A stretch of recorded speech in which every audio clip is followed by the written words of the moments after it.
Just a few weeks ago, precisely last month, in October, we had what the people who play in the crypto market consider or considered to be the biggest crypto crash ever.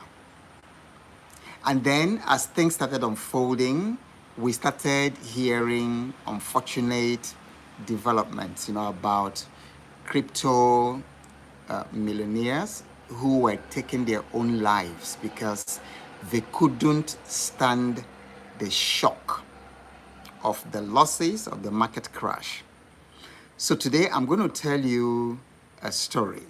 The only difference was I didn't take my own life, but the intensity and the pain of my financial failure, of what happened to me, my financial story, it was no less burdensome. So tonight I'm going to tell you how I lost everything. I lost everything. I'm also going to tell you just the one thing that I refuse to let go, that I refuse to lose. Actually, I can just tell you that right away.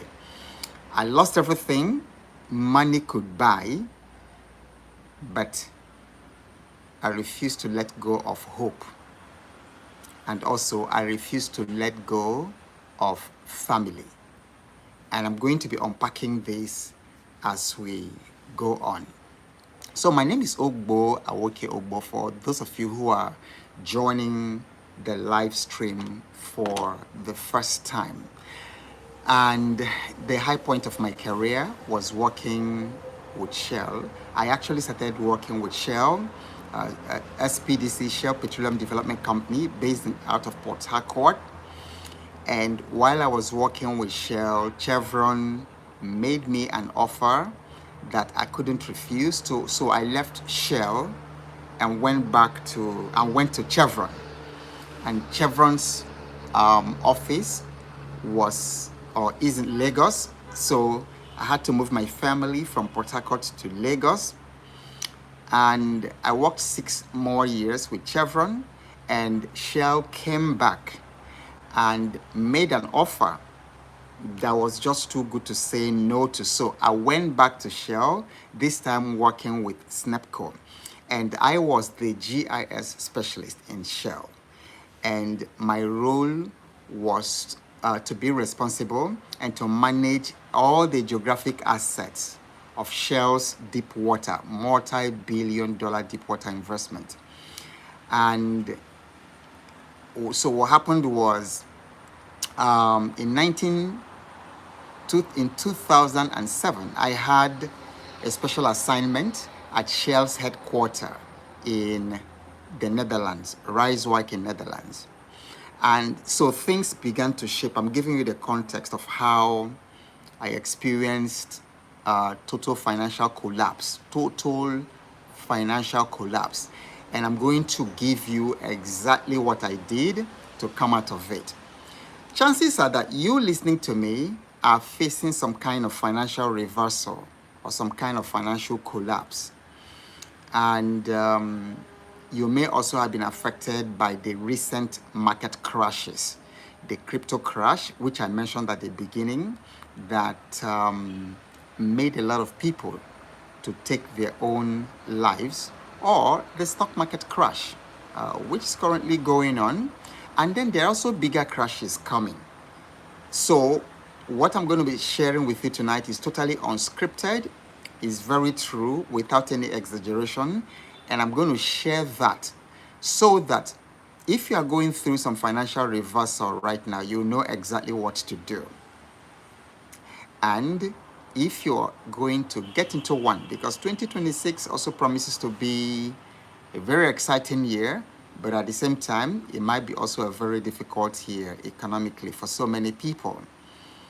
So I want to say upfront that you can never fall so low, financially speaking, that you cannot rise again. In fact, let me start with that premise. And I would like those of you joining to please type it in the comment section. So I want to start with that premise, because I don't know what your own financial situation is, but I knew what I went through. And my financial failure happened when I was 42 years old, 42 and a half years old, and it took up to 10 years to rebuild. But looking back, I am so thankful to God for the financial difficulties, for the financial failure that I experienced, because it actually helped me to come back, to rebuild my life, and to bounce back as a very much stronger, much better human being than I was. Today I'm wiser because of what I went through.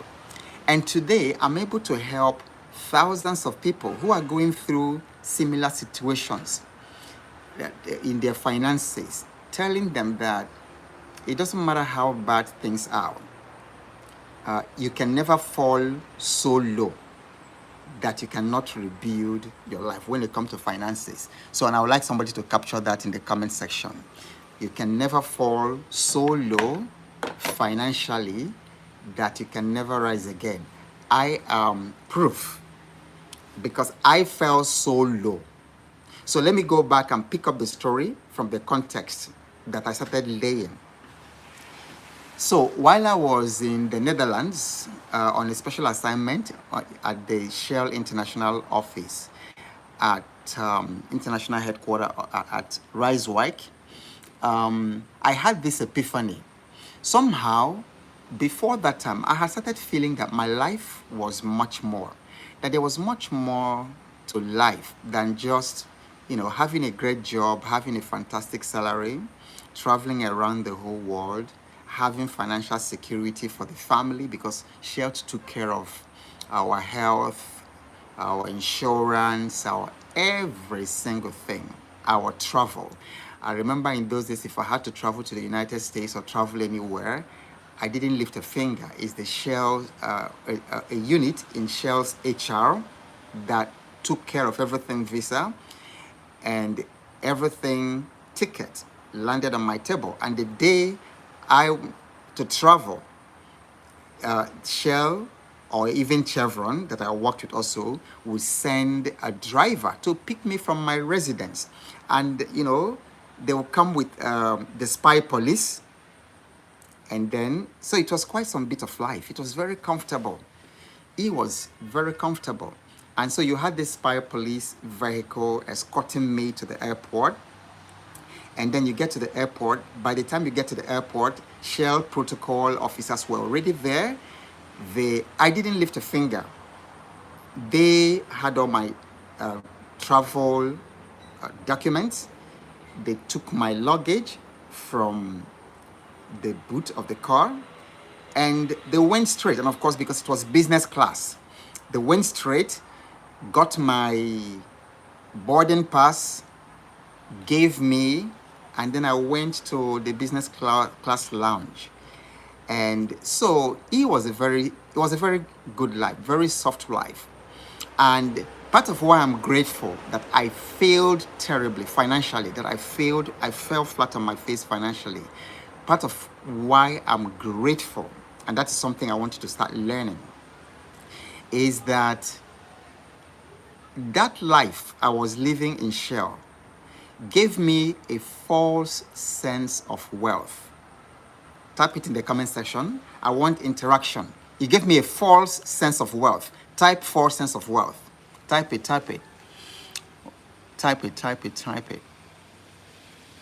Okay, type false sense of wealth. I want to make sure that you are following and interacting with me. So all those specs I was enjoying in Shell gave me a false sense of wealth. Do you know why that was false sense of wealth, being wealthy? Do you know why? Because anything that your company or the organization you're working with, the 9 to 5, the multinational you're working with, anything they provide for you that you cannot provide for yourself, should you stop working there? That's a false sense. That's a false sense. So Shell paid my bills, my rent, I was living in a big place. I was living in a big place, renting a big house in a very, very expensive neighborhood because I was working with Shell. That was false sense of wealth.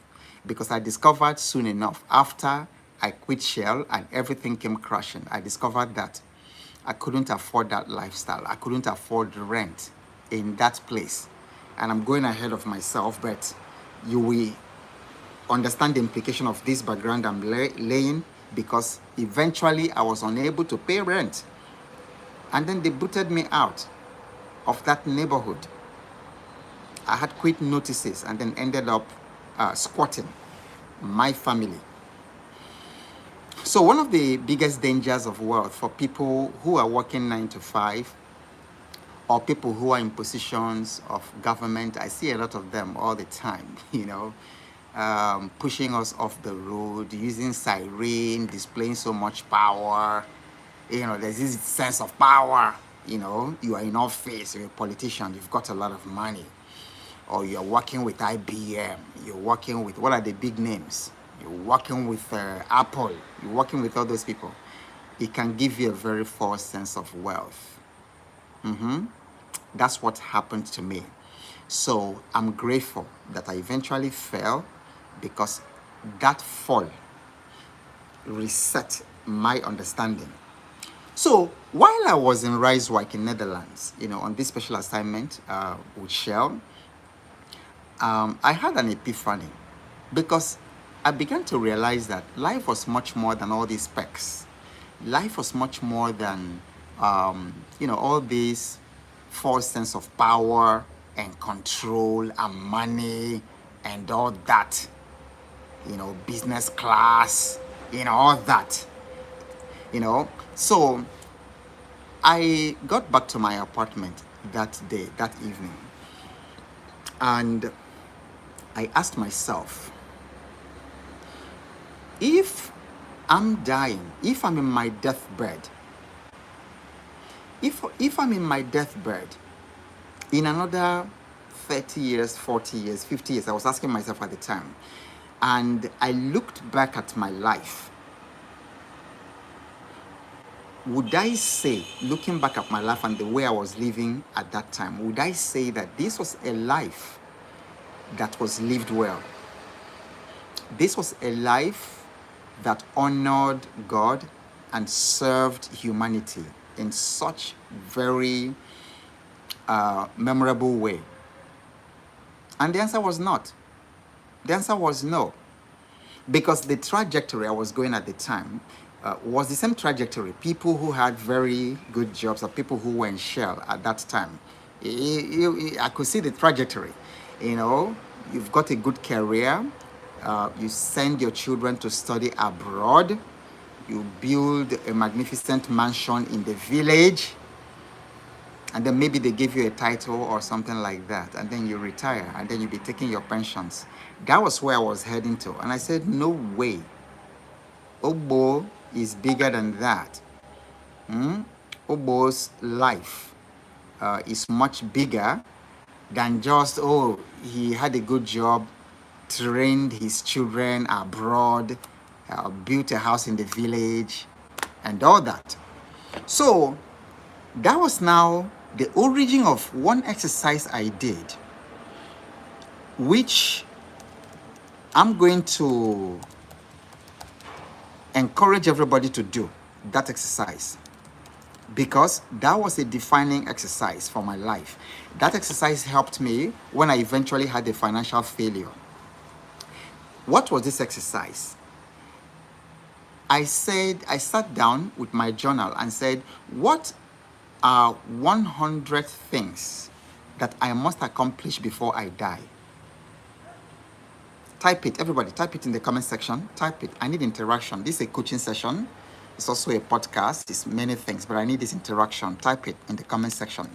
What are the 100 things I must accomplish before I die? Type it, type it.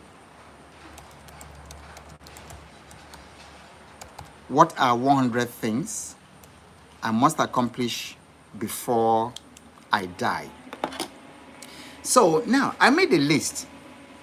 And then while looking through that list, the obvious question was, at the trajectory I was going at the time, working with Shell, was I going to be able to accomplish these 100 things?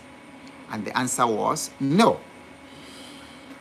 So that was the time I now made up my mind that I was going to do the riskiest, craziest thing I had ever done in my life up to that time. I had done crazy things.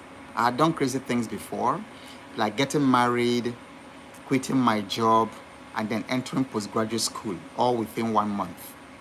No source of income either from myself or from my wife. I had done crazy things before, but I thought about something else.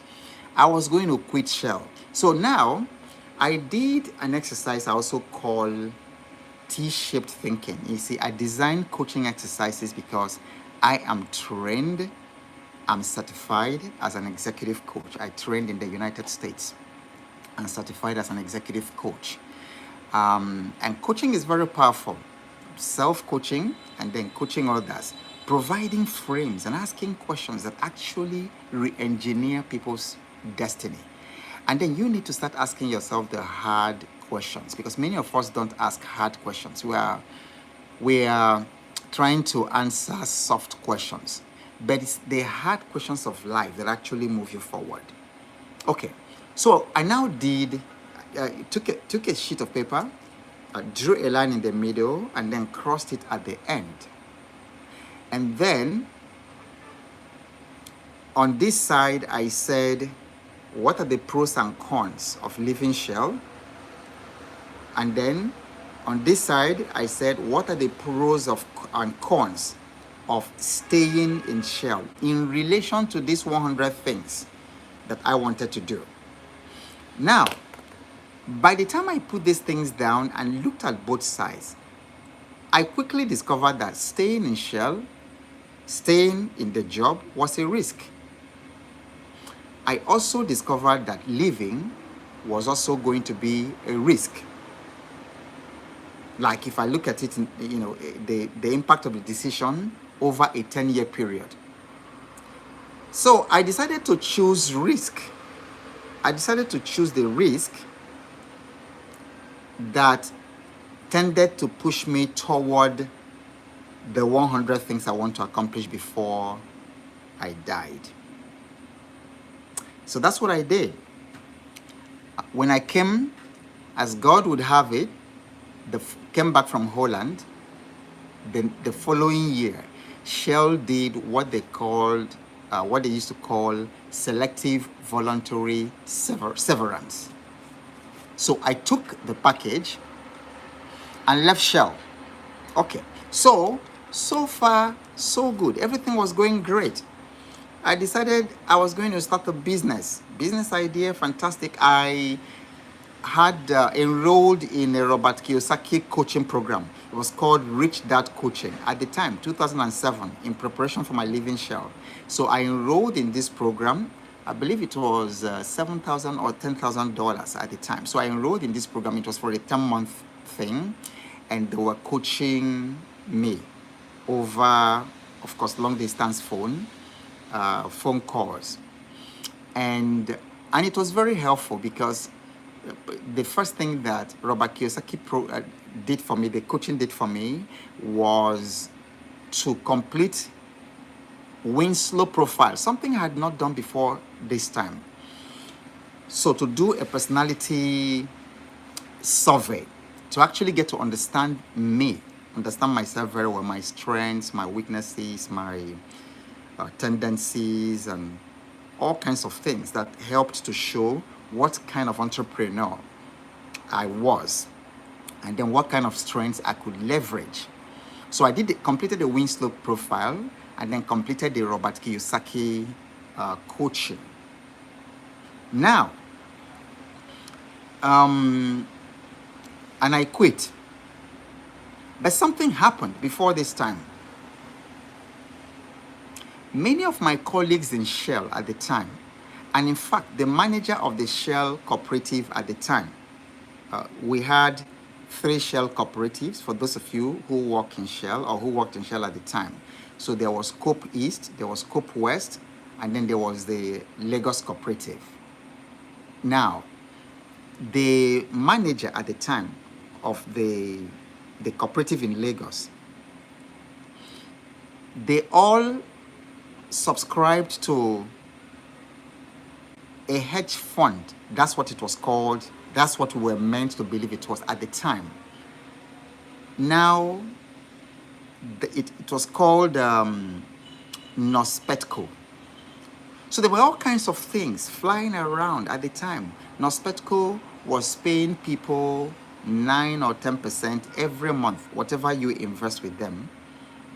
So they were allegedly trading with it in oil and all that. And so people were getting a lot of earnings, people were getting a lot of money on a monthly basis. I had a colleague in Shell who 1 year bought a brand new BMW, went on summer with his family at the same time, bought large expanse of land somewhere, and it was all from the Nospetco thing. So I kept investigating it. Something inside intuitively was telling me, don't put your money there. But there was also this very strong pull because I wanted to be earning something that could pay the bills, handle the children's fees and things like that, and while I was building my business. So the offer was too mouth-watering, but that was where my downfall began, because I took all the savings and everything I got from Shell at the time, plus some facility I had taken from a bank at the time, and at the dollar amount at the time was over $100,000. So I took all that money, I dumped it in Nospetco, and there's another scam. Well, at the time we didn't know it was a scam. It was called Wealth Zone. So between those, I poured in over $100,000 of my savings in Shell, my payoff and all kinds of things, and things started going down from there. Before that time, I had also taken a facility from a bank. I remember that facility to buy a brand new car, which was Nissan Armada, very fantastic SUV at the time, brand new. That bank came to our office in Shell, gave us that facility. It was August. And they said, just buy it, take your car from the Sunny Motors in Victoria Island, where we bought it, and don't bother about paying until 6 months after. And I had no problem because now I had put money in Nospetco, and what they'll be paying me every month was so easy to just take care of this thing. But then the cards started falling. The pack of cards started collapsing.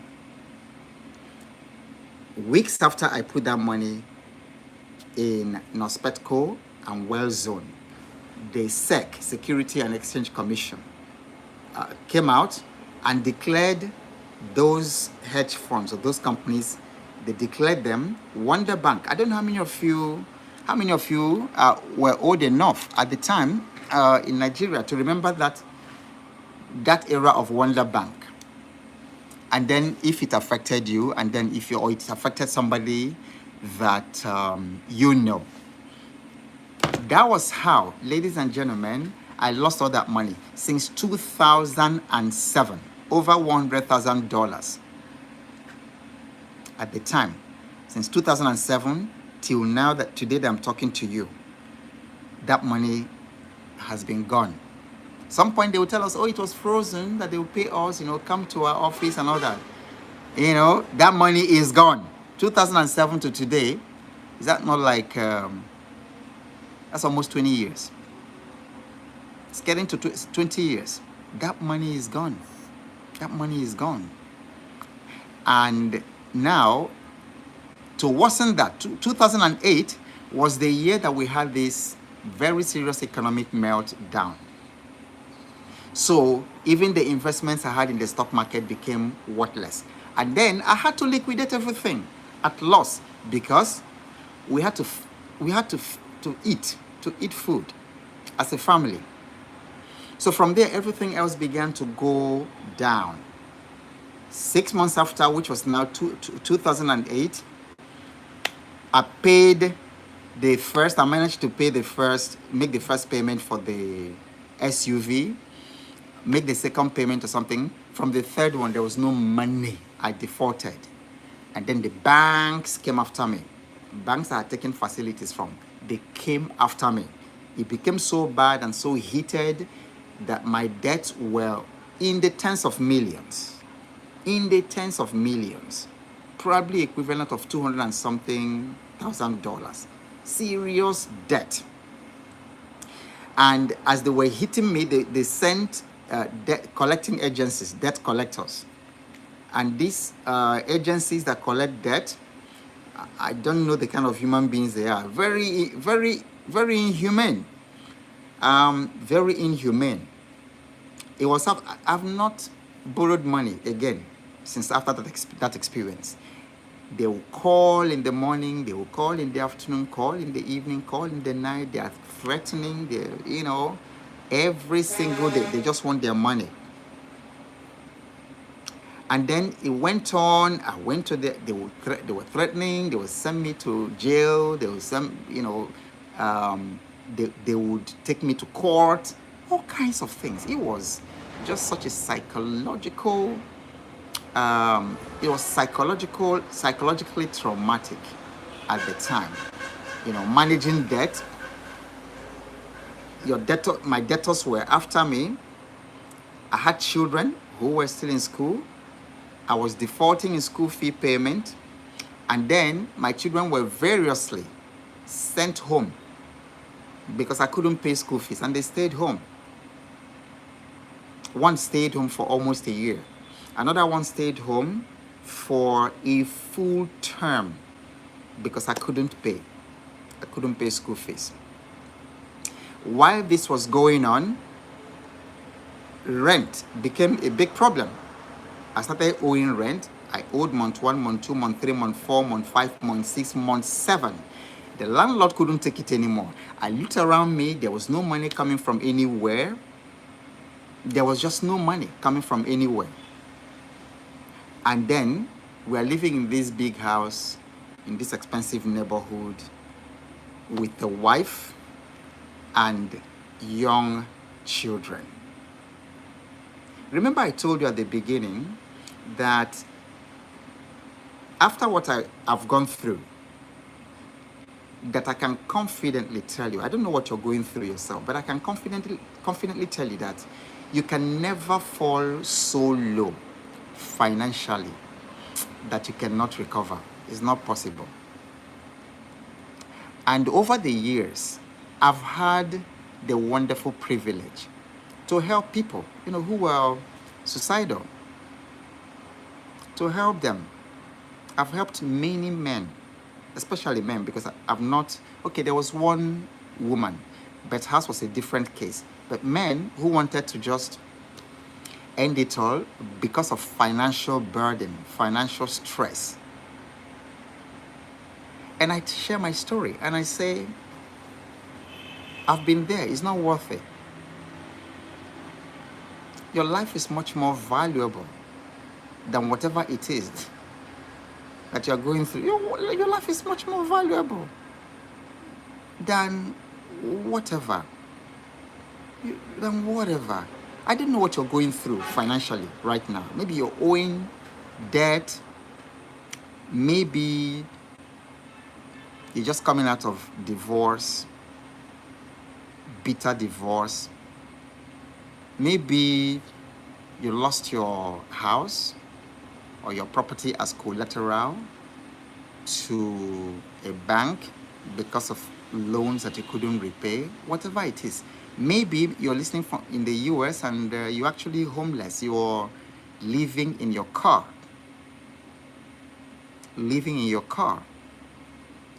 I'm telling you, you can rebuild your life. How do I know? I was there. I went through all of that. Okay. So now we couldn't pay rent. And it came to a point that even buying water, we used to, of course, because we were elite family, so we used to drink very special water from a fountain. I couldn't afford that anymore. So one day as I was coming back, I bought what everybody else uses. And I bought what everybody else uses. I bought the sachet water. And as at that time, my wife could not believe that she would ever touch the sachet water. But, you know, we fell, we fell that low. So now, how did I rebuild? So let me give you some things if you're going through this situation. So let me give you what to do. Okay, if you just give me a second. Usually we have trolls, who come. So let me take care of one troll, who's been coming here to distract other people. Okay, so let me give you a few things. Okay. So let me give you a few things that okay, just a second, please. So let me give you a few things that you can do. I'll tell you how I rebuilt my life, and then you can learn from that. Number one, and please make note of this: protect your self-worth. Protect your sense of worth, because that's the very first thing that the situation will attack. That's the very first thing the enemy of your soul will attack: your sense of self-worth. You see, because money plays such a role in our lives that sometimes, it becomes a really very emotional thing. And then sometimes people struggle to see that they are not money. They are not defined by money. They are not defined by what they have. That's one thing. If you don't make that distinction, where you actually convince yourself and know for certain that you are not defined by what you have, but by who you are. Your true identity has nothing to do with whether you have money or you don't have money. Now, if you don't make that distinction, you are going to see that you will begin to feel, you will begin to withdraw. You will begin to look down on yourself just because, you don't have the kind of money that you used to have before. You no longer can afford to travel business class. So you begin to look down on yourself, and then you actually think, oh, everybody else is noticing that my status has fallen. Breaking news: nobody is noticing anything. Nobody cares. It's all in your head. But many times we don't know. So when we attach ourselves to the things we have, to the kind of house we live in, to the car that we are riding, to the clothes that we wear, to our salaries, to our vacations, to exotic places and all that. When you begin to attach yourself to those things, the tendency is, when those things are removed from you, when something happens, when life happens, and all those things are removed from you, and you no longer have the car, and you are no longer able to travel, and you are no longer able to live in that neighborhood, the chances are that your sense of worth, self-worth, begins to take a hit. So by all means, protect your sense, your self-worth. You are not your money. You are not what you own. You are not your car. You are not even what other people say that you are. You know, in this part of the world, people care so much about title. I am ambassador, doctor, chief that. I am doctor that. The problem with that is the day that you stop being that ambassador, the day you stop being that commissioner, your sense of self-worth will drop to zero. And once you start seeing yourself as worthless and not good enough, that is where your serious problems begin. That is where your serious problems begin. So, step number 1, protect your self-worth. Okay, so I'm going to tell you the second thing that you're going to do, which I also did. And I'm going to explain how I protected my sense of worth. Don't go anywhere. Give me 5 seconds. Let me pick up the key from the driver, just out there.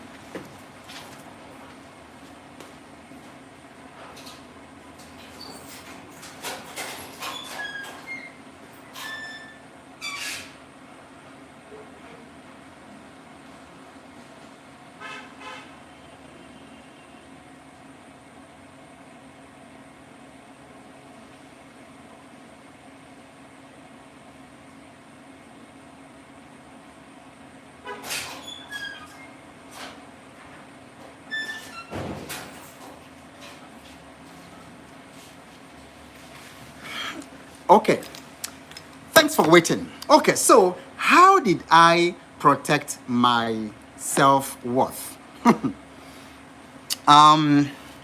So this is where my faith in God comes in, because I strongly believe that I was made in the image of God.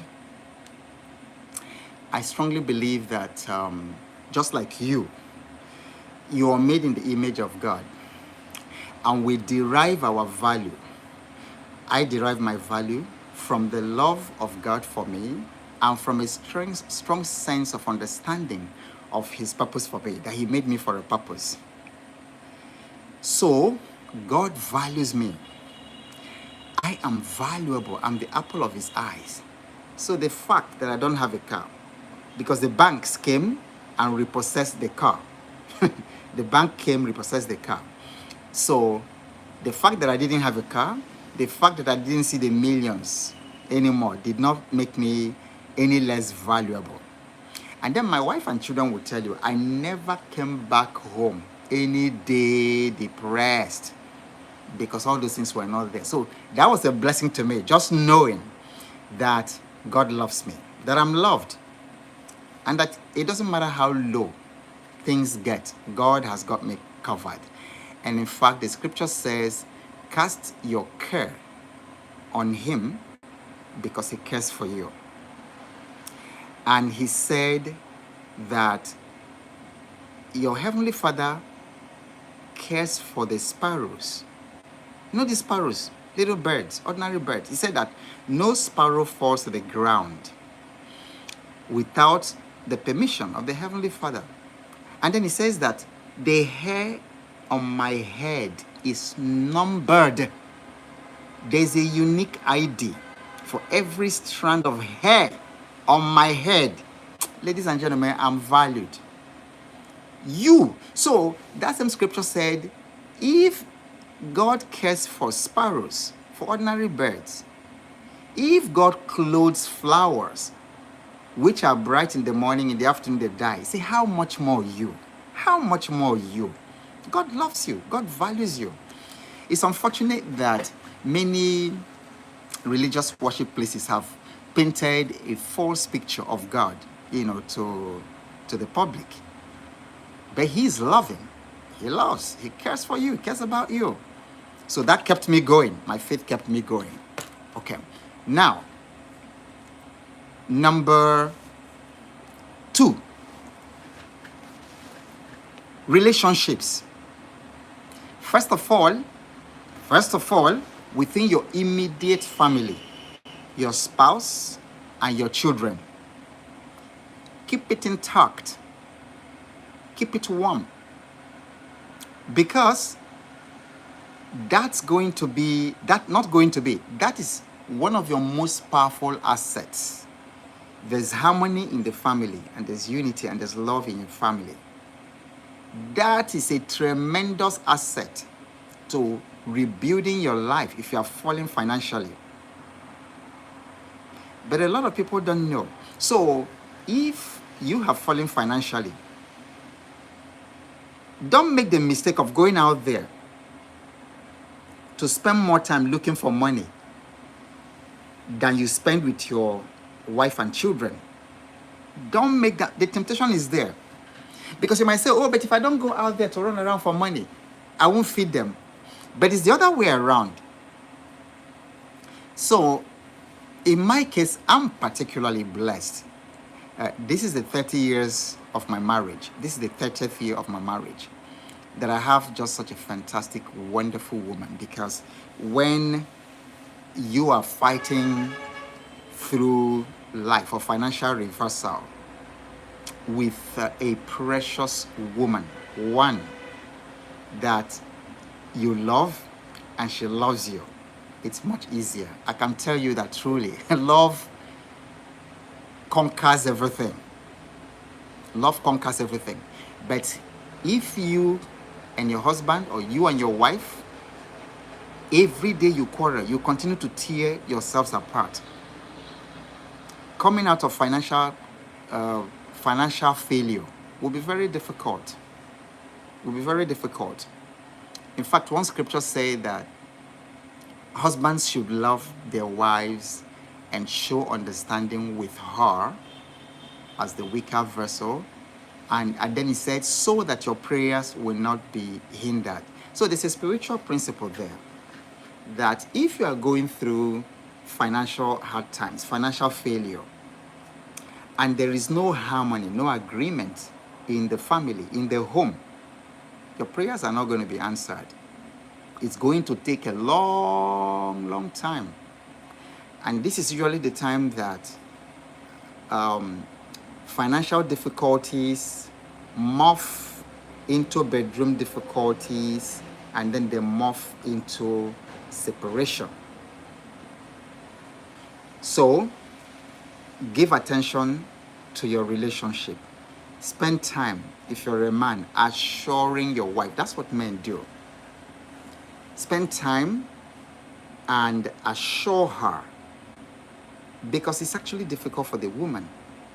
I knew it was difficult for my wife, and I didn't take her patience and her humility for granted, but I needed to assure her every time. And I needed to assure the children, don't worry, things are going to be okay. And I would tell my children, don't worry, everything you are seeing is optical illusion. We are going to be okay. And then, at the end of it, that's what happened. Everything became okay. Yes, this is live. Somebody is asking, Bright is asking whether this is live. Yes, of course, this is live. Okay, so you can make your comments, you can ask your questions, and when I'm done telling you this, because this is not scripted, when I'm done telling you that, I can take your questions. Now, apart from relationship with your family, your immediate family, you also need, in fact, when things are good for you, that's when you should cultivate relationships. That's when you should cultivate relationships, because in my own case, it was relationships more than anything else that took me out of my financial failure. It was relationships that took me out of it. And you see, you don't wait until things are bad for you financially to start building relationships. You start building relationship now. And how do you build such relationships? You build it with genuineness, genuineness of purpose. sincerity of heart. You are not building as a taker. You actually as a giver. So you are not trying to relate to somebody because you want to take advantage of the person. I hope you understand the difference of what I'm saying. Just naturally developing relationships. He said, Solomon said that a man who must have friends, must show himself or herself friendly. So use your goodwill, use all the things that you have around you, your good graces, to do good to all people. Don't select people that you are going to be good to because you're trying to prepare for when things are bad. No. As people come near you, people who need accommodation, people who need school fees, people who are facing difficult time, because these are the people eventually, because this life moves in cycles. It moves in cycles. So you might be here today, and then somebody is here today. And then the very next moment, the blink of an eye, you're here, down here, and the person is up here. And we are meant to relate with each other. We are meant to help one another. We are not supposed to be island. And so, I remember when things began to turn around for me. The very first project that I got, during this difficult time was to run a team building event for MultiChoice Nigeria. At the time, very big organization. They had about 350 employees who were coming together, and I got this massive project. It was equivalent of about $15,000 at the time. So you can imagine somebody who was not seeing food, paying school fees, paying rent and all that, and then $15,000 just came. Do you know how it came? It was relationship. So I had a very good friend who happened to be at the office. This, my friend, knew I think she was general manager. Unfortunately, that woman has passed on now. God bless her memory. So she was the general manager of HR or something like that at the time. And so I had this, my friend, who was a friend to this woman. So he happened to be there when they were having conversations about doing this team building and how important it was for the company, that they used to bring in people from outside the country to do it, but she was thinking, oh, can't we find somebody locally? That's how that my friend said, oh, I know who will do it. Ogbo will do it very well. Now, if I didn't have relationship with him, do you think that would have happened? No. And on and on and on and on and on. I remember friends, 3 women at different times, independent of one another. At the time, in those days, we don't have the fintech apps that we have today, that you can easily transfer money. In those days, people wrote checks. These 3 women, independent of one another, wrote post-dated checks. One wrote post-dated checks for 3 months. Another one wrote post-dated checks for 6 months. Another one wrote I don't remember how many months. This other woman wrote post-dated checks and gave me. I did not ask them. But you need relationships. I did not ask them. They just did it. They said, oh, but we know you are going through some very difficult time at this time. So take these 6 checks. And every month the checks cleared. And it helped at least to move around, put fuel in the car, and things like that. So let me tell you another one about relationship. Then one of the biggest things that happened within this time, as my breakthrough from the situation started coming, was I started lecturing in Lagos Business School, these big business schools, and then also in China Europe International Business School. I started lecturing in these high-level business schools. So I joined them. I started lecturing there as adjunct lecturer, MBA students, students who were coming to do advanced management programs and things like that. How did that happen? Through relationship. Through relationship. One of the faculty who knew me said, Ogbo, there's this course. I'm looking for someone can take. Is this something you can do? I said, sure, I could do it. So, and I went and I did it extremely well.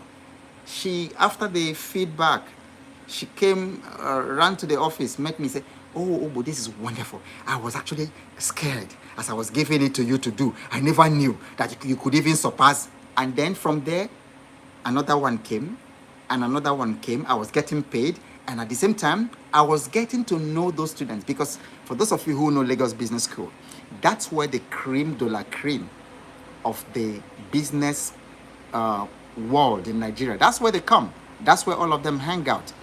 So people like Dangote used to go there to present lectures, and I remember people like Felix Ohiweri, different people used to go there, and I was going there. So I'm meeting all these incredible people and all that. And then from there, consulting opportunities started coming. And I was consulting for the companies that came to Lagos Business School, the companies that sat in my class. And they said, oh, sir, can you do this for us and all that? Yeah. And I'll go there. I will lead their strategy retreat. I will lead their sales retreat and all kinds of things at the time. And so things started turning out. It was relationship. While that was going on, Stanford University has this program they call Stanford Seed, Stanford Graduate School of Business, reaching out to different parts of the world, Africa, Asia, Southeast Asia. At the time that I worked for them, the vision was to end the cycle of global poverty. And then, so Stanford University put up an advertisement. They were looking for a business facilitator that they were going to work with in West Africa at the time, and also there was East Africa. At the time, I didn't hear about it. I didn't know about it. But it was someone, in fact, that same professor, who is now a very big professor in Rwanda. Don't want to mention her name. So she was the one who saw this Stanford University because she's in the circles. I wasn't in the circles. I couldn't have known. And she was the one that saw the ad and passed it to me and said, Ogbo, I think you should be interested in this. I applied. And voila. I worked with Stanford University in the Stanford Seed program for many years. And then from there, things just exploded. And then as that was going on, at the end of it, the children are all out. They went through the best schools that you could ever think about, the best schools, top schools in the world. They went, they have started beginning their own families and all that. And I'm out. And then I've gained relationships, incredible relationships over this period. Now, let me tell you, this thing I'm telling you took 10 years. But there are 10 glorious years that, 10 years that, 10 years of wisdom, 10 years of building relationships, 10 years of understanding what truly matters in life. And when you talk about wealth, so there's nothing some of the, you young people do on social media, all the bling bling and all the flashy cars and the girls and all those things, they can't come near me. There's something that happens to you when you go through some certain kinds of suffering. It has a way of cooking you. It has a way of cooking you. It has a way of making you such a principled person. It has a way of making you a person whose worldview is totally different from everybody else's. That's why on social media, especially on Facebook, people, they don't know where I'm coming from. They don't know this story. So I just look at them. You know, they don't know where I'm coming from. But these 10 years have cooked me. So I'm back and I'm rebuilt. I'm a better husband to my wife of 30 years. I love her so much. I love my children extremely well, so much. I have relationships all over the world. All over the world. In East Africa, people who were in the Stanford program. In India, in Southern Africa, Botswana, everywhere. There's literally no country I would travel to right now and I'll be stranded. Ghana, Sierra Leone, Cote d'Ivoire, Liberia, Benin Republic, everywhere, even Burkina Faso. There's no country, Egypt, there's no country I'll travel to and I'll be stranded. All happened within this time. So my financial failure was such a blessing in disguise. So I've mentioned, number one, protect your self-worth. You're more valuable than money, for goodness sake. And then forget all these Joneses. So don't compare yourself. That's the stupidest thing I could ever have done. But you don't compare yourself to other people. Everybody's on their different journey. And you don't compare yourself to all the things you see on social media. Because if you do, you are going to get high blood pressure. You are going to kill yourself, because most of those things you see on social media is not just that they are fake. But why envy, or do I even call it envy? Why even try to compare yourself, to try to measure yourself with the things you're seeing on social media?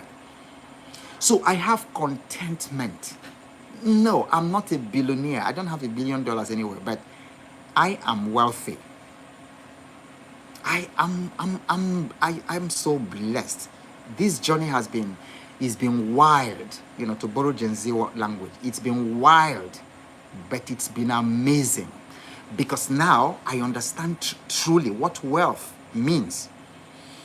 And then over these past couple of years, I have understood the principles behind making money. It's not complicated. How to make money, how to manage money, how to multiply that, how to use it as a force for good in the world.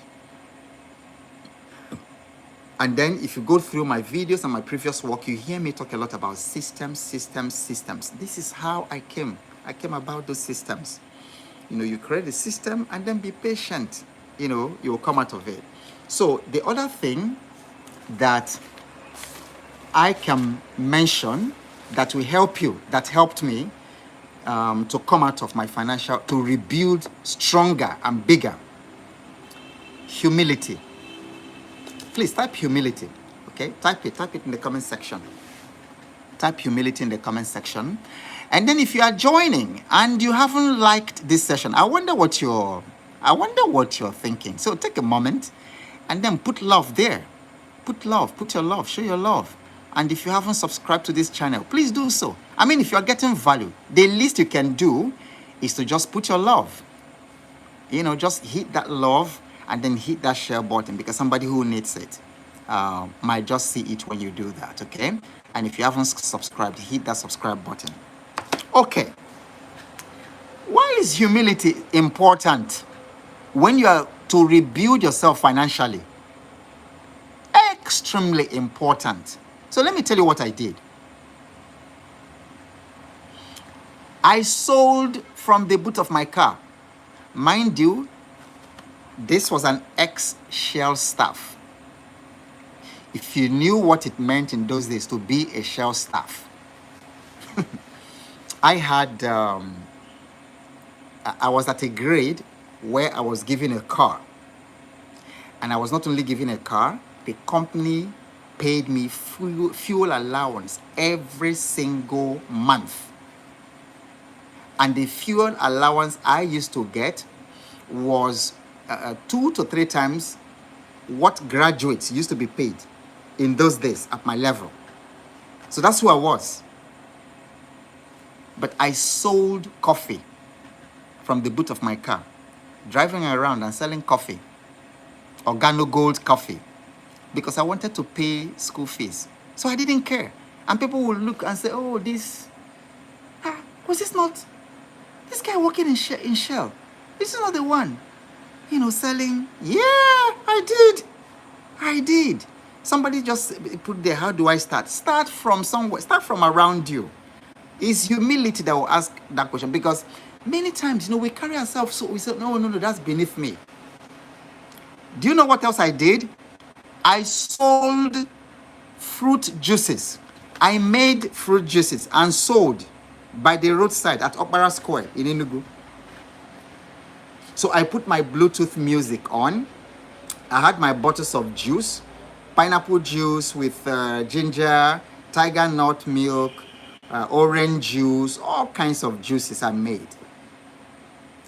And then I would put on music by the street with my Bluetooth speaker playing, and then I would be dancing, and then selling fruit juice. Because the thing is you remain proud and let hunger kill you and kill your family, or you become humble and start from what is before you. Anything before you, whatever your hands find to do, you start from there and do that. So humility is important. Humbling yourself. Start from whatever your hands can do, find to do. I had a colleague in Shell.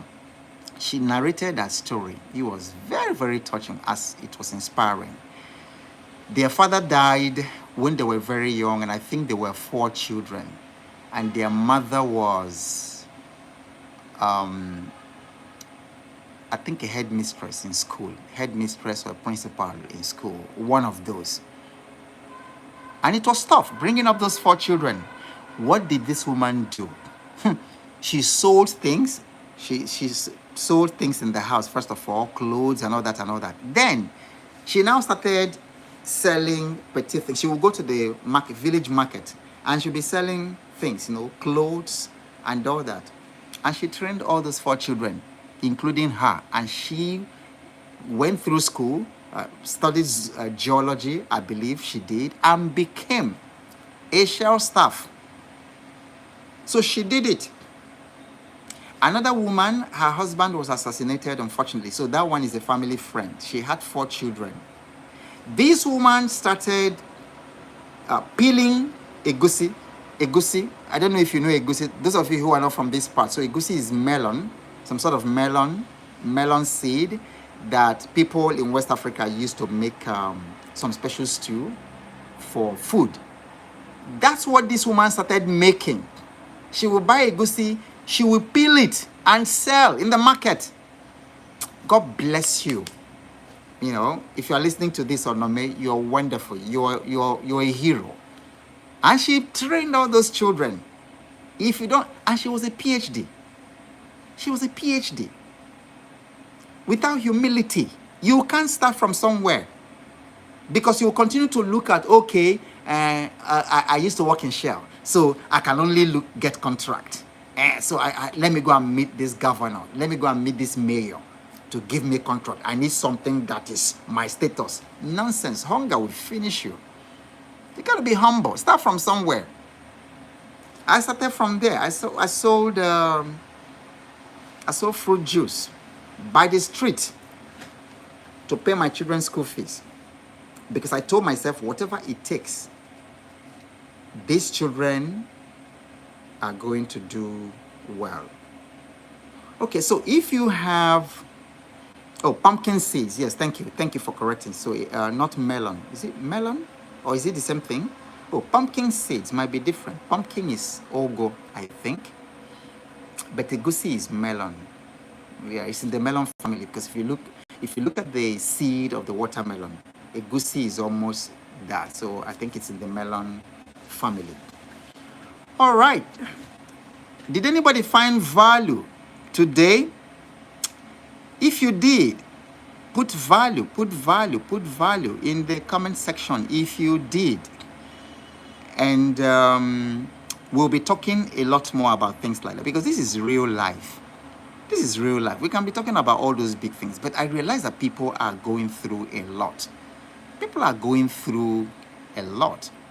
financially. And people fail. There are some people who fail since 2020, the COVID era, and they've never recovered 5 years after. They've never recovered. There are people who lost their jobs around that 2020, 2021, and they've never been able to find something up to today. So over the next couple of days, we'll be talking about this. Just encouraging you, helping you to understand that you can never fall so low that you can't rise again. So you can see how I rebuilt my life. Today, I'm very thankful. I have not arrived financially, but I've left long ago. I left that place where I was, where I had fallen, totally collapsed, like total financial collapse, owing debt in tens of millions. And when I was going through that, it didn't look like it would ever end. But here today, I've not arrived, but I've left that place long time ago. And I'm bigger, I'm better, and much more powerfully positioned to help other people who are going through the same situation, no matter the part of the world that you come from.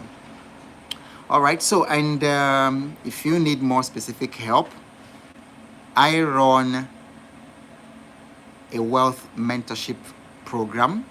If you go to the description of this video, you will see how to enroll. When you enroll, you have immediate access to my learning portal, and not just immediate access to it, you will also be automatically added to a discussion group where you find hundreds of other people from different parts of the world, who have share the same vision with you, the same goal to build wealth, create better life for themselves, for their families, and for their communities. That's what we do there. And then there's no fluff, there's no hyping, there's no get rich quick thing. You hear the truth. You hear the truth there. You find strategies. Then you develop the patience to allow your money to compound. Then you learn how to make money every day. You learn also how to make money. Your money work for you instead of you working for your money. Because that was one of the most powerful things I learned within this time. As I was rebuilding my life, I didn't want to build it with the template of my previous life. I discovered that it is better to make my money work for me than me work for my money like I did in my previous life. And I also discovered that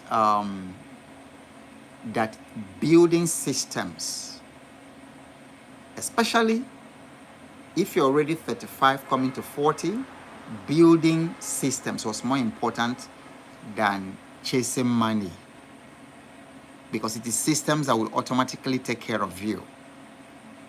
There are many people who, if they should lose their job today, they will crash today.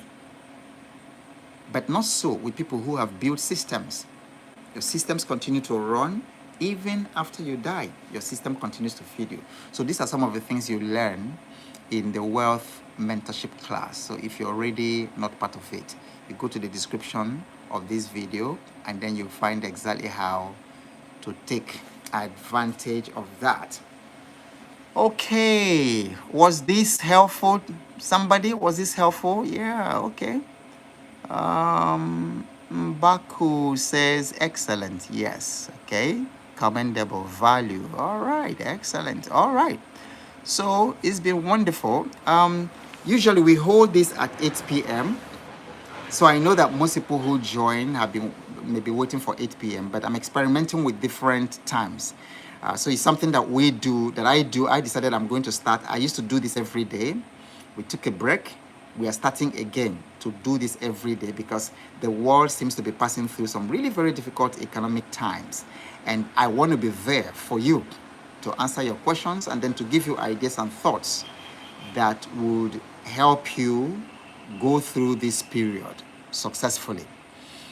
So we'll be here same time tomorrow, but what you could do is subscribe to my channel and hit the notification bell so that anytime I go live, while we are trying to balance the time, when is usually the best, I don't know, 5 p.m., 6 p.m., 7 p.m., 8 p.m. And then you can actually tell me, in the comment section what time actually works best. Okay, so today's zone, we started at 6 p.m. Usually we have it at 8 p.m. So let me know, is it in the afternoon, 12 noon, 3 p.m., 6 p.m., 8 p.m., 10 p.m.? When would you most be available for us to have this kind of conversation every single day? Type it in the comment section. And I think I'm interested in knowing what time, 12 noon, 3 p.m., 4 p.m., 5 p.m., 6 p.m., what time of the day can you set aside, like every day for 1 hour, to have these conversations around your money, around your finances, around your wealth? So put it in the comment section. I'll take a look at that, and then we will, in the next 2 weeks, we will stabilize on a particular time that works for everybody. So with that, ladies and gentlemen, whatever happens, don't be discouraged. Keep showing up, because you have no idea what's coming your way next. And I'll see you tomorrow. God bless you.